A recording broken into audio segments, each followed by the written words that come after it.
आप सबके अंदर विराजमान परमपिता को मेरा प्रणाम।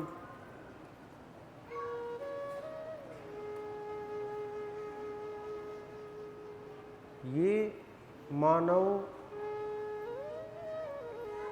लाखों वर्षों से लाखों योनियों के अंदर लाखों प्रकार के शरीर धारण करके लाखों क्रियाओं, कर्मों, प्रकृतियों, ब्रह्मांडों के अंदर से गुजर करके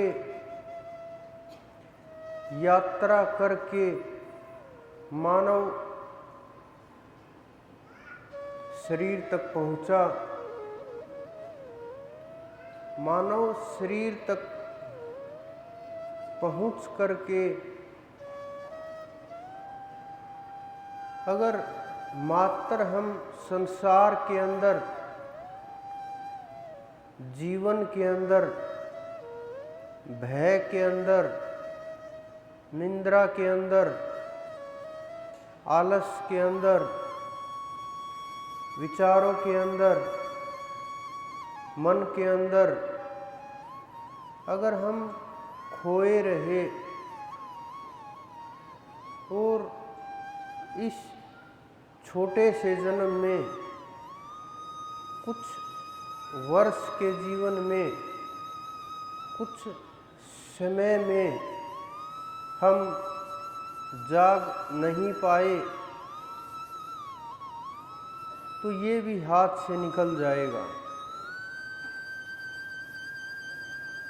हम हर जन्म में यही सोचते हैं कि इस जन्म में हम मुक्ति पा लेंगे, जीवन मुक्त हो जाएंगे। अनेकों प्रकार की योनियां जिनमें इतनी चेतना नहीं होती, इतनी समझ नहीं होती, इतना विवेक नहीं होता कि मानव ये समझ सके कि जीवन मुक्ति की आवश्यकता है, परमात्मा की आवश्यकता है और खोज करने की आवश्यकता है।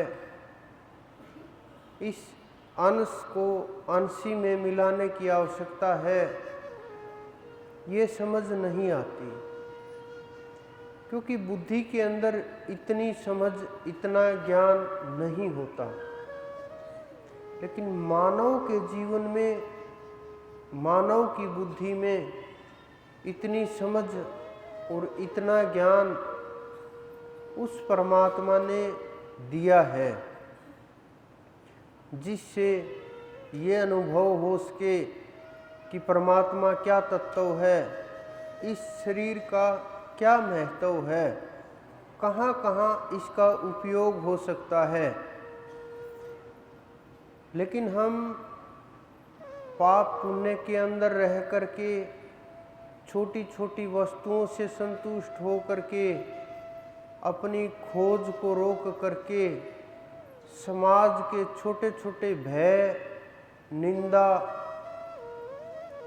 दूसरों के सुख और दुख, क्रिया प्रतिक्रिया, अच्छा बुरा सोच करके हम अपने मार्ग को रोक देते हैं, वहाँ की चढ़ाई को रोक देते हैं, सारी चीज़ें सीमित कर देते हैं, जीवन भी, जीवनचर्या भी, दिनचर्या भी, और प्रयास करते हैं हम लोगों के अनुसार चलें, समाज के अनुसार चलें और उन नासमझों के अनुसार चलें जिनको आध्यात्म का कुछ भी नहीं पता, धर्म का भी नहीं पता, आध्यात्म का भी नहीं पता। लेकिन हमारे अंदर बहुत सी चीज़ें उत्पन्न हुई समय के प्रभाव से, काल के प्रभाव से, समाज के प्रभाव से, और ये मानव जितना गति करके आगे आया जीवन के अंदर, मानव जीवन इतने लाखों वर्षों से गति करके आया, इसके अंदर बहुत ऋषि मुनियों द्वारा प्रदान की गई अच्छी चीज़ें भी आई और उनका दुरुपयोग भी हुआ।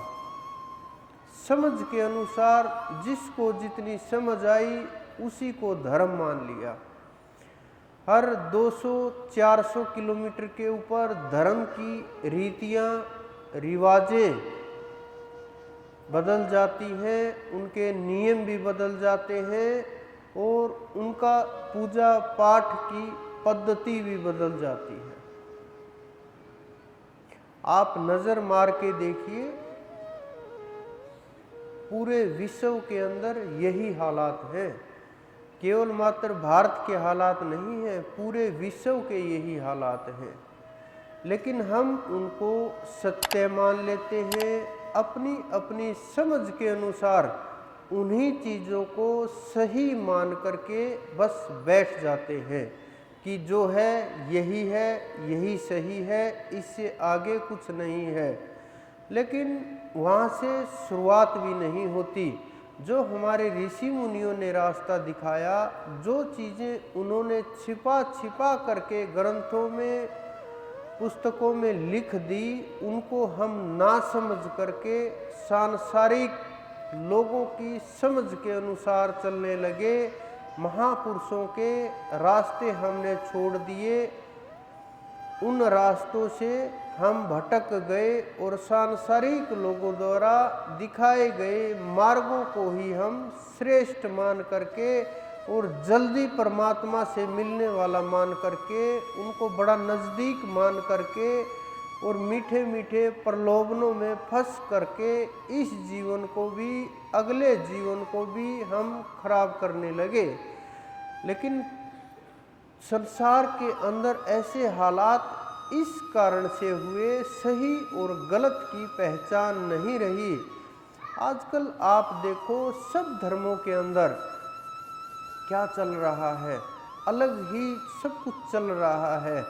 हमारे अंदर ये देखो कि हमें संसार के अंदर मैं जो देखता हूँ कि ज्ञानी किसी को नहीं चाहिए, ज्ञानी परमात्मा भी नहीं चाहिए किसी को, ज्ञान देने वाला परमात्मा नहीं चाहिए। क्योंकि जितने भी लोग हैं, जितने भी प्रयास करते हैं, सबको बाल रूप में ही चाहिए। चाहे राम हो, चाहे कृष्ण हो, चाहे देवी हो, माँ शक्ति हो, आदि शक्ति हो, चाहे हनुमान जी हो, सबको बाल रूप में ही चाहिए। किसी को भी बड़े रूप में नहीं चाहिए, किसी को भी ज्ञानी के रूप में नहीं चाहिए, किसी को भी ज्ञान उनसे नहीं चाहिए।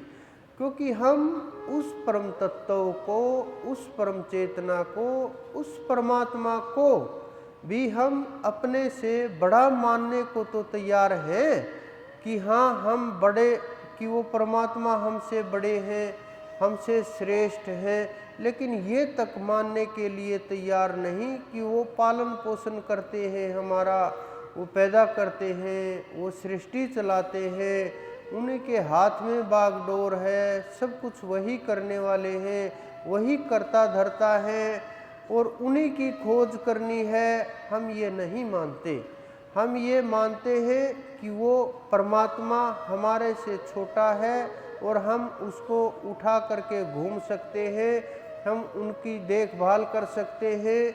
और मुझे कई बार बड़ा आश्चर्य होता है सुन सुन करके, देख करके कि परमात्मा को लोग बोलते हैं वो गर्भ में आ गया, 9 महीने मानव की तरह से उसको गर्भ में रखने के लिए किस प्रकार से लोगों ने कैसे कैसे ख्याल बनाए कि वो अनंत की धरती के ऊपर भार कम करने के लिए आते हैं, भार घटाने के लिए आते हैं।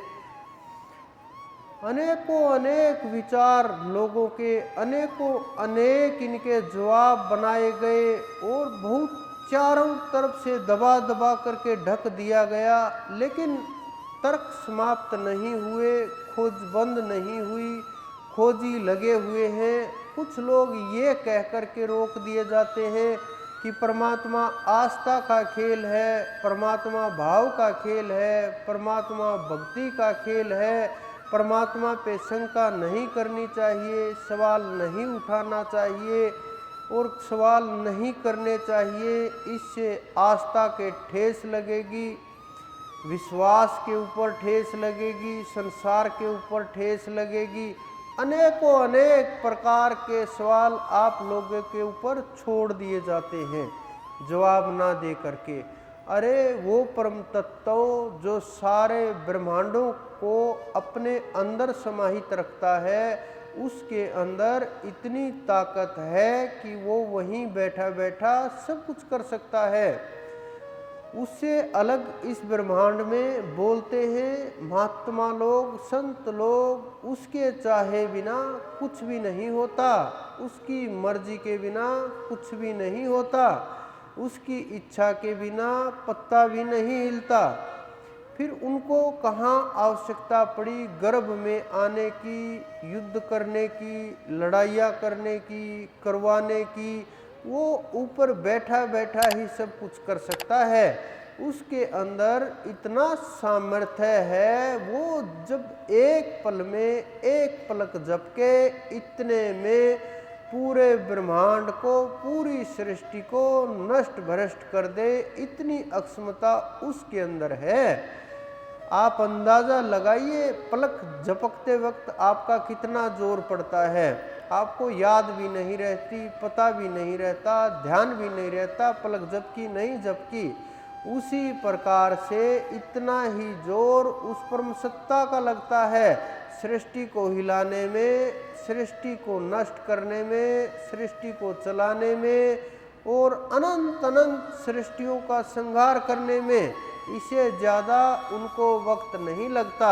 लेकिन हमारे जो लोग थे, जिन्होंने कल्पनाएं की, जिन्होंने सोचा विचार किया और जो मर्जी लिख दिया, हम भी बिना तर्क के, बिना सोचे समझे, बिना देखे उसके अनुसार चलने लगे और उस खेल के साथ ही हम धर्म से तो दूर हो ही गए, हम ज्ञान से भी दूर हो गए, हम ध्यान से भी दूर हो गए, हम परम चेतना से भी दूर हो गए, हम उस परम सत्ता से भी दूर हो गए, उस परमात्मा से भी दूर हो गए और अपने अस्तित्व से दूर हो गए।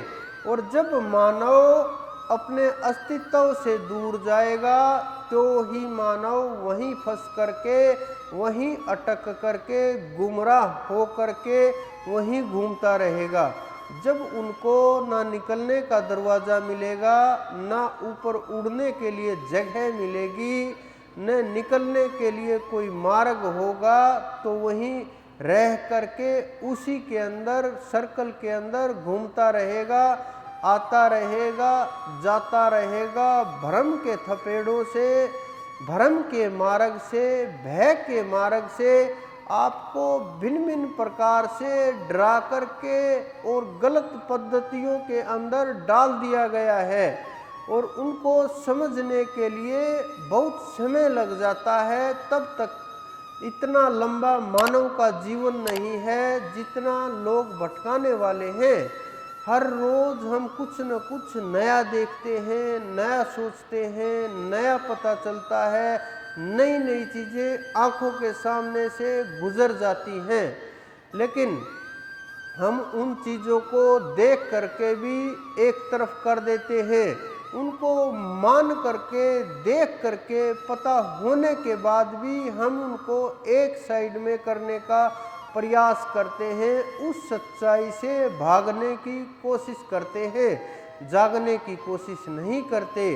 तो इस कारण से मानव बहुत दूर चला गया अपने जीवन से, अपने सार से, अपने बीज से।